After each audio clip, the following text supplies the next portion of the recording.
Hello friends, ഞാൻ doctor Rajesh Kumar. കഴിഞ്ഞ ദിവസം എന്നെ തൃശ്ശൂരിൽ നിന്ന് ഒരു സ്ത്രീ വിളിച്ചിരുന്നു. അവർക്ക് 27 വയസ്സുണ്ട്. അവർ വളരെ രഹസ്യം പോലെയാണ്, വളരെ നാണത്തോടു കൂടിയാണ് എന്നോട് ചോദിച്ചത്, ഡോക്ടറെ, എനിക്ക് 27 വയസ്സായി, ജോലിയൊന്നുമില്ല, എൻ്റെ ഹസ്ബൻഡ് തിരുവനന്തപുരത്താണ് ജോലി ചെയ്യുന്നത്, ഞങ്ങളുടെ വിവാഹം കഴിഞ്ഞിട്ട് 2 വർഷമായി, ഞങ്ങൾക്ക് കുട്ടികൾ ഇതുവരെ ആയിട്ടില്ല. അദ്ദേഹം മാസത്തിൽ 1-2 ദിവസം മാത്രമേ എൻ്റെ അടുത്തേക്ക് വരാറുള്ളൂ. അപ്പോൾ ഞങ്ങൾക്ക് കുട്ടികൾ ഉണ്ടാകാത്തതിന് കാരണം പലരും പറയുന്നു ഞങ്ങൾ സ്വയംഭോഗം ചെയ്യുന്നത് കൊണ്ടായിരിക്കാം കുട്ടികളാകാത്തതെന്ന്. ഹസ്ബൻഡും അവിടെ സ്വയംഭോഗം ചെയ്യാറുണ്ട്, ഞാനും വല്ലപ്പോഴും ഇവിടെ ചെയ്യാറുണ്ട്. ഇതുകൊണ്ടാണോ ഡോക്ടറെ ഞങ്ങൾക്ക് കുട്ടികളാകാത്തത്? ഒരു വളരെ ഭയത്തോടു കൂടിയും നാണത്തോടു കൂടിയും ഒരു വിഷമത്തോടു കൂടിയാണ് എന്നോടത് ചോദിച്ചത്.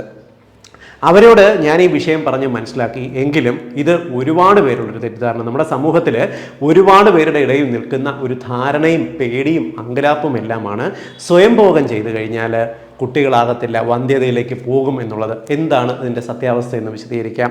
സ്വയംഭോഗം അഥവാ മാസ്റ്റർബേഷൻ എന്ന് പറഞ്ഞാൽ ഓരോ പുരുഷനും അല്ലെങ്കിൽ സ്ത്രീയും അവരുടെ സ്വന്തം ലൈംഗിക അവയവത്തെ നേരിട്ട് വിരലുകൾ കൊണ്ടോ കൈകൾ കൊണ്ടോ സ്റ്റിമുലേറ്റ് ചെയ്തുകൊണ്ടോ അല്ലെങ്കിൽ മറ്റെന്തെങ്കിലും ഉപകരണം ഉപയോഗിച്ച് ഉത്തേജിപ്പിച്ചുകൊണ്ട് ലൈംഗിക സുഖം, അത് ശരീരത്തിനും മനസ്സിനും ഒരേപോലെ ഒരു സുഖത്തിലേക്ക് എത്തിക്കുന്ന ഒരു അവസ്ഥയാണ്.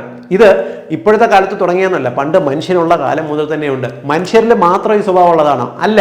നമ്മൾ വീട്ടിൽ വളർത്തുന്ന നമ്മുടെ നാട്ടിലുള്ള പല ജീവികൾക്കും സ്വയംഭോഗത്തിൻ്റെ ശീലമുള്ളതാണ്. കുരങ്ങിലെല്ലാം ഒരുപക്ഷെ നിങ്ങളൊന്ന് പരിശോധിച്ചാൽ മനസ്സിലാവും, അവയ്ക്കെല്ലാം ഈ ഒരു ശീലമുണ്ട്. ഇത് ഒരു ദുശ്ശീലമാണോ എന്ന് ചോദിച്ചാൽ അല്ല എന്ന് തന്നെ പറയാം. കാരണം ഇത് പുരുഷന്മാർക്കും സ്ത്രീകൾക്കും, പുരുഷന്മാർക്കാണെങ്കിൽ അവർ കൗമാരപ്രായം കടക്കുന്ന സമയത്ത് 95% ആൺകുട്ടികളും അവരുടെ ഈ കൗമാരകാലത്തിൻ്റെ ഏതെങ്കിലും ഒരു ഘട്ടത്തിൽ ഇത് തുടങ്ങുന്നു. പലപ്പോഴും ഇത് അവരുടെ ഒരു വിവാഹം കഴിയുന്നവരെ ഒരു ലൈംഗിക സംതൃപ്തിക്ക് വേണ്ടി ഇത് ഉപയോഗിച്ച് വരുന്നുമുണ്ട്. സ്ത്രീകളാണെങ്കിൽ സ്ത്രീകളിൽ ഒരു കൗമാരത്തിന് ശേഷമുള്ള പെൺകുട്ടികളിലും സ്ത്രീകളിലും 60% പേരും ഇത്തരത്തിൽ സ്വയംഭോഗം ജീവിതത്തിൽ പലതവണ ചെയ്തിട്ടുള്ളവരാണ് എന്ന് അവരുടെ പഠനങ്ങൾ തെളിഞ്ഞിട്ടുള്ളതാണ്. സ്വയംഭോഗത്തിൽ ശരീരത്തിൽ സംഭവിക്കുന്നത് എന്താണെന്ന് വിശദീകരിക്കാം.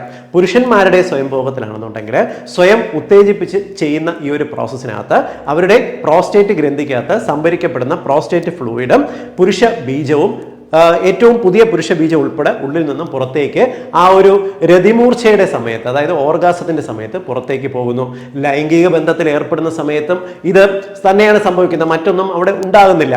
സാധാരണഗതിയിൽ ഒരു പൂർണ്ണ ആരോഗ്യമുള്ള ബീജങ്ങൾ ഉണ്ടായി വരുന്നതിന് 3 ദിവസത്തിലൊരിക്കൽ ഈ ഫ്ലൂയിഡ് പുറത്തേക്ക് പോകണം എന്നുള്ളതാണ് കണക്ക്. എന്നാൽ പഠനങ്ങൾ പറയുന്നത് ദിവസവും ബീജം പുറത്തേക്ക് പോകുന്ന, അത് സ്വയംഭോഗത്തിലായിക്കോട്ടെ ഇല്ലെങ്കിൽ ലൈംഗിക ബന്ധത്തിലായിക്കോട്ടെ, പുറത്തേക്ക് പോകുമ്പോൾ ആ ബീജം പരിശോധിച്ച് കഴിഞ്ഞാൽ അതിനകത്ത് കോടിക്കണക്കിന് ആരോഗ്യമുള്ള ബീജങ്ങൾ ഉണ്ടാകും എന്ന് തന്നെയാണ് കണ്ടിട്ടുള്ളത്. അതുകൊണ്ട് പുരുഷന്മാരിൽ സ്വയംഭോഗം ചെയ്യുന്നത് കൊണ്ട് പ്രത്യേകിച്ച് പ്രോബ്ലംസ്, വന്ധ്യതയ്ക്ക് ഒരു പ്രശ്നമുണ്ടാകുന്നില്ല. നേരെ മറിച്ച് പെൺകുട്ടികൾക്കാണെങ്കിലോ അല്ലെങ്കിൽ സ്ത്രീകൾക്കാണെങ്കിലോ അവർ സ്വയംഭോഗം ചെയ്യുന്ന സമയത്ത് ഈ സ്വയംഭോഗത്തിൽ അവർക്ക് സുഖം അഥവാ രതിമൂർച്ചയിലേക്ക് എത്തുന്നത് അവരുടെ വജൈനയുടെ, യോനിയുടെ ഉള്ളിൽ നിന്നും മുകളിലേക്ക് വളരെ ക്രമമായിട്ടുള്ള ഒരു ചലനം, ആ ചലനം അങ്ങറ്റം മുതൽ ഇങ്ങറ്റം വരെ ഒരു കൺട്രാക്ഷൻ, മസിലുകളൊന്ന് കൺട്രാക്ട് ചെയ്ത് റിലാക്സ് ചെയ്യുന്ന ഒരു പ്രോസസ്സാണ് അവർക്ക് ഓർഗാസം അഥവാ രതിമൂർച്ചയിൽ സംഭവിക്കുന്നത്. ലൈംഗിക ബന്ധത്തിലും അവർക്കുണ്ടാകുന്നത് ഇത് തന്നെയാണ്. മാത്രമല്ല സ്വയംഭോഗ സമയത്ത് സ്ത്രീയുടെയും പുരുഷന്റെയും ശരീരത്തിലുണ്ടാകുന്ന ഗുണകരമായിട്ടുള്ള മാറ്റങ്ങൾ എന്തെല്ലാം എന്ന് വിശദീകരിക്കാം.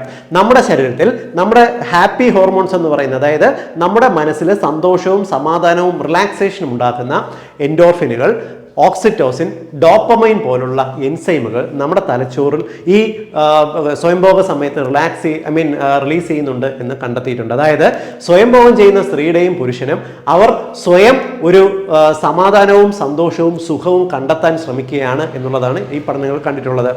രണ്ടാമത്തെ ഒരു പ്രത്യേകത എന്ന് പറയുന്നത് പലപ്പോഴും അമിതമായിട്ട് പിരിമുറുക്കവും മാനസികമായിട്ടുണ്ടാകുന്ന ബുദ്ധിമുട്ടുകളും മറികടക്കുന്നതിന് വേണ്ടിയിട്ട് പലപ്പോഴും ഒരു സ്വയംഭോഗം, അത് സ്ത്രീകൾക്കാണെങ്കിലും പുരുഷന്മാർക്കും ഗുണകരമാകുന്നുണ്ട് എന്ന് കണ്ടെത്തിയിട്ടുണ്ട്. മാത്രമല്ല അമിതമായിട്ടുണ്ടാകുന്ന ലൈംഗികമായിട്ടുള്ള ആഗ്രഹങ്ങളെ ഒന്ന് സംതൃപ്തിപ്പെടുത്തുന്നതിന് സ്വയംഭോഗത്തിന് കഴിയുമെന്ന് കണ്ടെത്തിയിട്ടുണ്ട്. അതില്ലായിരുന്നുവെങ്കിൽ ഒരുപക്ഷെ ഈ ഭൂമിയിൽ പീഡനങ്ങൾ മാത്രം, അതായത് സ്വയംഭോഗം അല്ലാതെ ലൈംഗിക ബന്ധം മാത്രമേ ചെയ്യാൻ പാടുള്ളൂ എന്നുള്ള ഒരു രീതി ഉണ്ടായിരുന്നുവെങ്കിൽ പീഡനം മാത്രമേ നമ്മുടെ ഭൂമിയിൽ ഉണ്ടാവുകയുള്ളൂ. അങ്ങനെയൊന്നും അല്ലല്ലോ.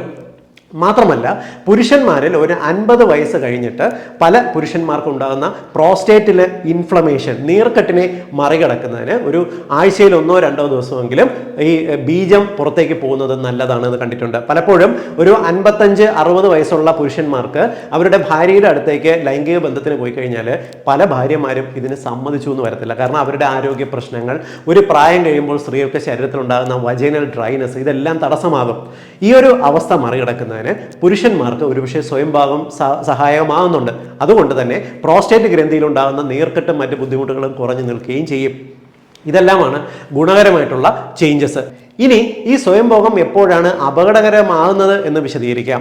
ഒന്നാമത്തത്, നിങ്ങൾക്ക് ഇണയുണ്ട്, നിങ്ങൾ ലൈംഗിക ബന്ധത്തിൽ ഏർപ്പെടുന്നതിനേക്കാൾ കൂടുതലായിട്ട് നിങ്ങൾക്ക് സ്വയംഭോഗത്തിൽ മാത്രമാണ് ഒരു ലൈംഗിക സംതൃപ്തി കണ്ടെത്താൻ കഴിയുന്നതെങ്കിൽ അത് അപകടകരമാണ്. ഒരുപക്ഷെ ഇതൊരു ലൈംഗിക വിരക്തിയിലേക്ക്, ലൈംഗിക ബന്ധം അല്ലെങ്കിൽ ഓപ്പോസിറ്റ് ഇണയോടുള്ള നിങ്ങളുടെ ഒരു താല്പര്യത്തെക്കാൾ നിങ്ങൾ സ്വയംഭോഗം ഇഷ്ടപ്പെടുന്ന ഒരു അവസ്ഥയിലേക്ക് എത്തും. ഇത് ഒരു അപകടകരമാണ്. രണ്ടാമത്തത്, നിങ്ങൾക്ക് ഒരു ദിവസത്തിൽ മറ്റൊരു ജോലിയും ചെയ്യാൻ പറ്റാത്ത തരത്തിൽ നിങ്ങൾ ഒരുപക്ഷെ സ്വയംഭോഗത്തിലേക്ക് എപ്പോഴും അതിനെപ്പറ്റി ചിന്തിച്ചുകൊണ്ടിരിക്കുന്നു. ഇല്ലെങ്കിൽ ദിവസത്തിൽ 4-5 തവണ എല്ലാം സ്വയംഭോഗം ചെയ്യുന്നു. നിങ്ങൾക്ക് ഇത് കാരണം പുറത്തേക്ക് പോകാൻ പറ്റുന്നില്ല. പുറത്തിറങ്ങി എന്തെങ്കിലും ഒരു കാഴ്ച കാണുമ്പോൾ, ഇപ്പോൾ സ്ത്രീകളെ കാണുമ്പോഴെല്ലാം ഓടിപ്പോയി നിങ്ങൾക്ക് സ്വയംഭോഗം ചെയ്യണമെന്ന് തോന്നുന്നു. ഇത് അപകടകരമാണ്. മൂന്നാമത്തത്, നിങ്ങൾ പൊതുസ്ഥലത്ത് വെച്ച് ചെയ്യുന്ന സ്വയംഭോഗം. ഇത് പലപ്പോഴും പുരുഷന്മാരെല്ലാം തന്നെ ഓടുന്ന ട്രെയിനുകളിലും ബസ്സുകളിലും എല്ലാം തന്നെ ചെയ്യുന്ന ഒരു രീതി കണ്ടിട്ടുണ്ട്. ഇതും ഒരു തരത്തിലുള്ള ലൈംഗിക വൈകൃതമാണ്. ഞാൻ ഈ അവസാനം പറഞ്ഞ 2 കണ്ടീഷനും ചികിത്സ വേണ്ട, മാനസിക നിലയിൽ വ്യത്യാസം വന്നിട്ട് ചെയ്യുന്ന പ്രശ്നങ്ങളാണ്. ഇത് രണ്ടും ചികിത്സ വേണ്ട സാഹചര്യങ്ങളാണ്. ഇതല്ലാതെ സ്വയംഭോഗം കൊണ്ട് വലിയ പ്രശ്നങ്ങളില്ല എന്നുള്ളതാണ് വാസ്തവം. എന്നാൽ എന്തുകൊണ്ട് ഇത്തരത്തിൽ പേടിപ്പിക്കുന്ന കഥകൾ വരുന്നു? സ്വയംഭോഗം ചെയ്തു കഴിഞ്ഞാൽ നിങ്ങൾക്ക് കുട്ടികൾ ഉണ്ടാകത്തില്ല, ഇല്ലെങ്കിൽ സ്വയംഭോഗം ചെയ്താൽ രക്തം നശിച്ചു പോകുന്നു, നമ്മുടെ ശരീരത്തിലെ ധാതുക്കളാണ് പുറത്തേക്ക് ഒഴുകി പോകുന്നത്, അതുകൊണ്ട് ചെയ്യരുത്. എന്തിന് ഇത്തരത്തിൽ കഥകൾ ഇളക്കി വിടുന്നു എന്നറിയാവോ? കുട്ടിക്കാലത്ത് നിങ്ങളുടെ എല്ലാം കുഞ്ഞുങ്ങൾ വീട്ടിൽ ഒരു 1-1.5 വയസ്സുള്ളപ്പോൾ കുട്ടികൾ മൂക്കിലും ചെവിയിലും പിടിക്കുന്നത് പോലെ ചിലപ്പോൾ അവരുടെ ലൈംഗികാവയത്തിൽ തൊടുമ്പോൾ നിങ്ങൾ അവരെ പറയാറില്ലേ, വിരട്ടാറില്ലേ, എടാ തൊടരുത്, ആ ഭാഗത്ത് തൊടരുത്, ഇച്ചിച്ചിയാണ്, കേടാണ്, അങ്ങനെയൊന്നും ചെയ്യാൻ പാടില്ല എന്ന് പറയില്ലേ? എന്തുകൊണ്ടാണ് കുട്ടികൾ അവിടെ തൊടുന്നത്?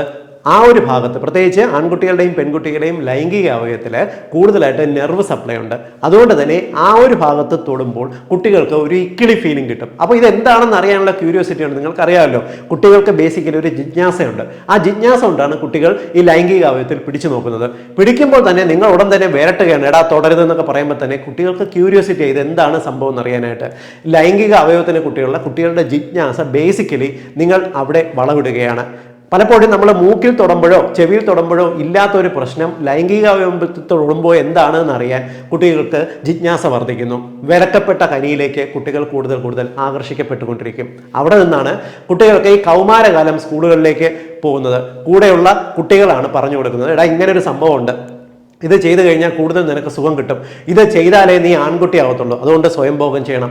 പെൺകുട്ടികളും അവർക്ക് പലതരത്തിലുള്ള ചിത്രങ്ങളും അതേപോലെ തന്നെ മൊബൈലിലുള്ള വീഡിയോസും എല്ലാം ഇപ്പോൾ ഇന്ന് ടീനേജ് പെൺകുട്ടികൾക്ക് എല്ലാം കിട്ടും. ഇവരും ഇത് നോക്കിയിട്ട് ഇതിൻ്റെ ക്യൂരിയോസിറ്റി കൊണ്ട് ഈ ഒരു കാര്യങ്ങൾ തുടങ്ങുന്നു. ഇങ്ങനെയാണ് ആൺകുട്ടികളും പെൺകുട്ടികൾക്കും സ്വയംഭോഗത്തിലേക്ക് വരുന്നത്. അമിതമാകാതെ അവർ ഏത് കാര്യത്തിനും നമ്മൾ നിയന്ത്രണം ഉണ്ടെങ്കിൽ തെറ്റില്ലല്ലോ, അതേപോലെ തന്നെ വളരെ നിയന്ത്രിതമായിട്ടുള്ള അളവിൽ സ്വയംഭോഗമാണെങ്കിലും കേടൊന്നുമില്ല, ശരീരത്തിന് നല്ലത് തന്നെയാണ്. അതുകൊണ്ട് ഇത്തരത്തിലുള്ള കഥകൾ കേട്ട് വിശ്വസിച്ച് പേടിക്കുന്നതിന് മുൻപ് നിങ്ങൾ സത്യം മനസ്സിലാക്കിയിരിക്കുക. നിങ്ങളുടെ സുഹൃത്തുക്കളുടെ അറിവിലേക്കായിട്ട് നിങ്ങൾ ഇൻഫർമേഷൻ ഷെയർ ചെയ്യുക. നമ്മുടെ സമൂഹത്തിൽ ജനങ്ങൾ ഇൻഫർമേഷൻ ആരോഗ്യപരമായി മനസ്സിലാക്കുന്നത് തന്നെയാണ് നല്ലത്. ഇത്തരത്തിൽ തെറ്റിദ്ധാരണകളും പേടിപ്പിക്കലുകളും അത്രയും കുറയും. വീണ്ടും മറ്റൊരു അവസരത്തിൽ മറ്റൊരു വിഷയമായി കണ്ടുമുട്ടാം. ബൈ.